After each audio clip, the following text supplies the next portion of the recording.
টাকা জমাতে কিন্তু আমরা প্রত্যেকেই চাই, এমন নয় যে কেউ আছে যারা আমরা টাকা জমাতে চাই না। স্বামীর কম ইনকামে কিভাবে টাকা জমাবে তোমরা সংসার খরচ চালিয়ে, তারই 4টে টিপস আজকে তোমাদের সাথে শেয়ার করব। কারণ টাকা জমানোর ইচ্ছে প্রত্যেকেই থাকে, প্রত্যেকেই কিন্তু আমরা একটা প্ল্যান পরিকল্পনা করি যে হ্যাঁ এই মাস থেকে জমাবো বা এভাবে জমাবো। অনেকে দেখবে আমরা যে টিপস রিলেটেড ভিডিওগুলো বানাই, এই সমস্ত ভিডিও দেখে কিন্তু তখন অনেকটা মোটিভেটেড হয়ে যায়।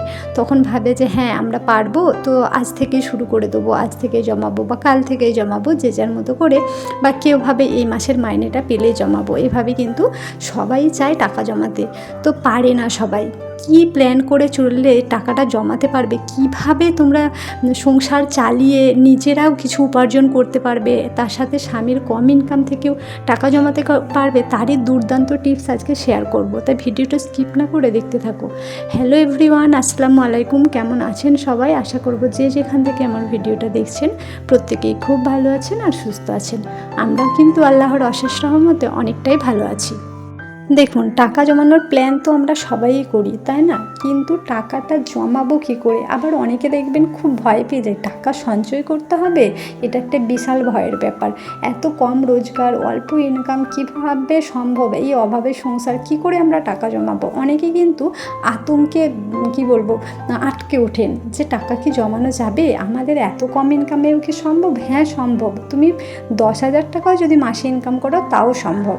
তোমাদেরকে শুধুমাত্র একটু বুদ্ধি খাটাতে হবে আর একটু প্ল্যান পরিকল্পনা মাফিক চলতে হবে, তাহলেই কিন্তু খুব ইজিলি তোমরা টাকা সঞ্চয় করে ফেলবে। অনেকেই থাকেন যারা হয়তো সঞ্চয় করতে শুরুও করে দিয়েছেন, কিন্তু শুরু করে কি মাঝপথে বন্ধ করে দিচ্ছেন। কেন? হয়তো আপনি ঠিকভাবে সেই বিষয়টা বোঝেন না বুঝেই শুরু করেছেন। বিষয়টা মাঝপথে গিয়ে আপনার কাছে খুব কঠিন মনে হয়েছে, সেই জন্য হয়তো আপনি পারেন না। সেই জন্য আপনাদেরকে কিন্তু প্রচুর এরকম টিপস রিলেটেড ভিডিও দেখতে হবে। একটা ভিডিও দেখে কোনোদিন পসিবল হবে না। একটা দেখে আপনারা শুরু করে দিলেন, দিয়ে দেখবেন মাঝপথে বন্ধ হয়ে গেছে। কেন? কারণ একটা ভিডিওতে কিন্তু সব কিছু বলা সম্ভব নয়।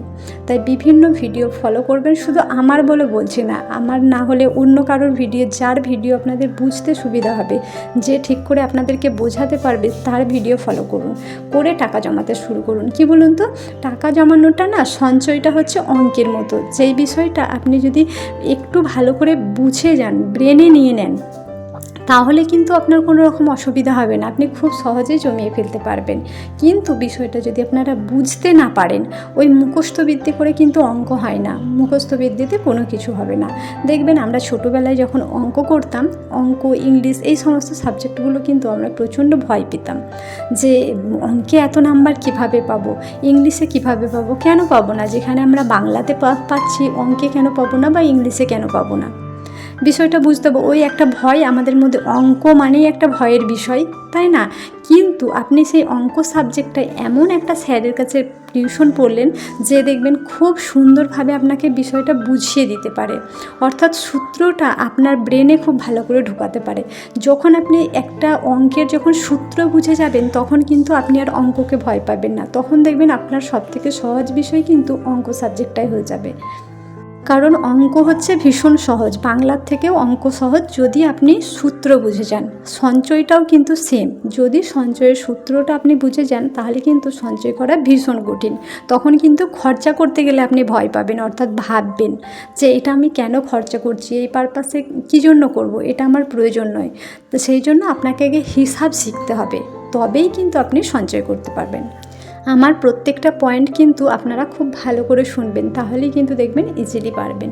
কি বলুন তো, প্রথমে কিন্তু নিজেকে নিজে বেতন দিন, নিজের বেতনটা আগে শুরু করুন। আপনি যে একটা কাজ করছেন, বাড়ির ছেলেরা যখন কাজ করে, দেখবেন যারা কাজ করছে তাদের কিন্তু সংসার চালানোর পর তাদের কিন্তু কোনো বেতন নেই, তাদের কাছে কিছু থাকে না। এমনকি আমরা গৃহিণীরাও যারা সংসারটাকে মেনটেন্স করছি, তাদের কাছেও কিন্তু কোনো পয়সা থাকে না। তাহলে যে রোজগার করছে তারও নেই, যে সংসারটাকে মেনটেন্স করছে তারও নেই। কেন নেই? এটাই আমাদেরকে প্রথমেই হিসাব করে নিতে হবে। যখনই আমরা বেতনটা পাবো, যে রোজগার করছে সে একটা পার্সেন্টেজ রেখে দেবে, তোমার ইনকাম অনুযায়ী তুমি 5%, 10% যা খুশি একটা রাখলে। এবং যেই গৃহিণীটা সংসারে পরিশ্রম করছে, সেও তো সারাদিন পরিশ্রম করছে, তারও একটা বেতন আছে। আপনারা এরকমভাবে মনকে বোঝান যে আমার তো আমি যে সারাদিন পরিশ্রম করছি, আমি অন্য কোনো কাজ করলে কিছুটা পারিশ্রমিক পেতাম, তো এটা আমার পারিশ্রমিক, এই পারিশ্রমিকটা আমাকে রেখে দিতে হবে। এগুলো কিন্তু আমি এক্সাম্পল দিচ্ছি, ভালো করে কিন্তু বিষয়গুলো বুঝবেন। আপনি যারা টাকা জমাতে পারছেন না তাদেরকে বলছি এই রকম মনের মধ্যে ভাবুন, ভেবে আপনি আপনার শ্রমিকটা নিয়ে নিন, তাহলেই কি হচ্ছে 10% আপনাদের কিন্তু দুজনের 20% জমে যাচ্ছে। 20% যদি আপনার 10,000 টাকা বেতন হয়, তাহলে সেখান থেকে কত 20% মানে আপনার 2,000 টাকা কিন্তু অলরেডি সঞ্চয় হয়ে গেল।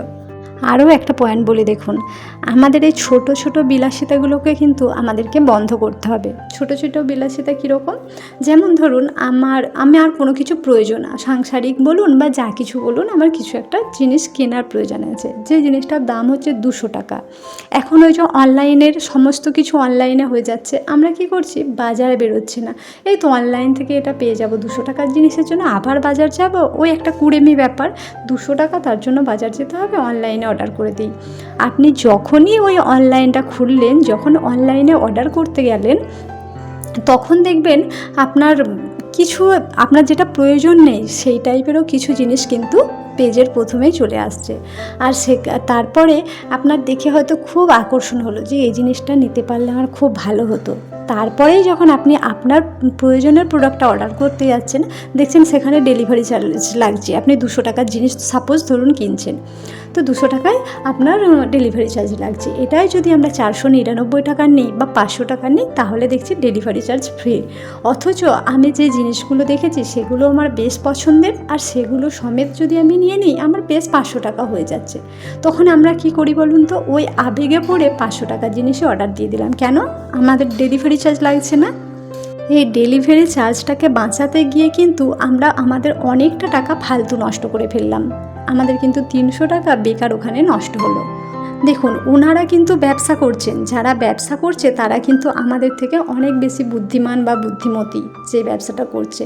তো সে জানে তার প্রফিট কততে হবে, কিভাবে জিনিসটা আপনাকে বিক্রি করতে পারলে বা জিনিসটা সেল করতে পারলে তার প্রফিট হবে, সে কিন্তু সেই অনুযায়ী ডেলিভারি চার্জটা রাখে না। কিন্তু আমরা নিজেকে কী ভাবি, আমরা ভাবি আমরা হয়তো প্রচুর চালাক, আমরা খুব লাভবান হয়ে গেলাম, আমরা 500 টাকার জিনিস কিনলাম, ফ্রি ডেলিভারি চার্জ পেলাম, বা 500 টাকার জিনিস পেলাম, বেশ অনেকটা অফার পেলাম, যেটা 1000 টাকা দাম সেটা আমি 500 টাকায় পেয়ে যাচ্ছি, তো হয়তো আমরা খুব লাভবান হলাম। এটা কিন্তু মোটেও নয়, আমরাই বোকা বেনে যাচ্ছি।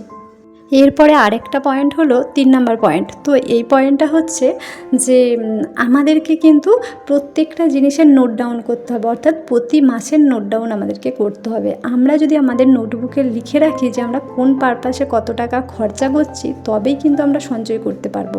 কারণ যখনই আমরা আমাদের খরচটা লিখে রাখবো না, তখনই আমাদের এক্সট্রা ফালতু খরচগুলোকে আমরা আটকাতে পারবো।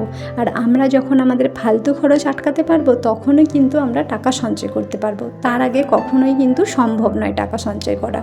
আগে তোমার ফালতু খরচ বন্ধ করো, তবেই সেই জায়গা থেকে তুমি সঞ্চয় করতে পারবে।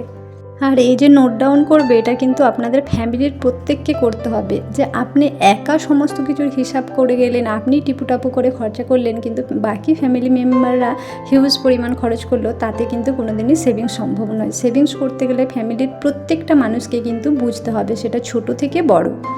এরপর লাস্ট আর 4 নম্বর পয়েন্ট।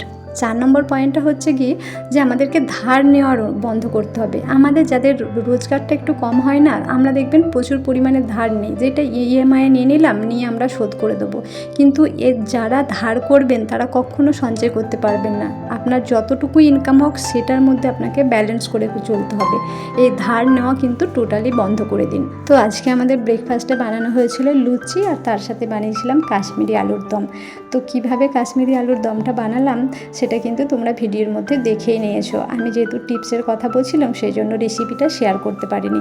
যদি তোমাদের এই রেসিপিটা ভালো লাগে আমাকে কমেন্ট করবে, আমি কিন্তু নেক্সট টাইম সুন্দরভাবে রেসিপিটা তোমাদেরকে দিয়ে দেবো। ব্রেকফাস্টের পরে আমরা আর কোনো রকম ভিডিও শ্যুট করিনি। তারপর দেখো একদম লাঞ্চ শুরু।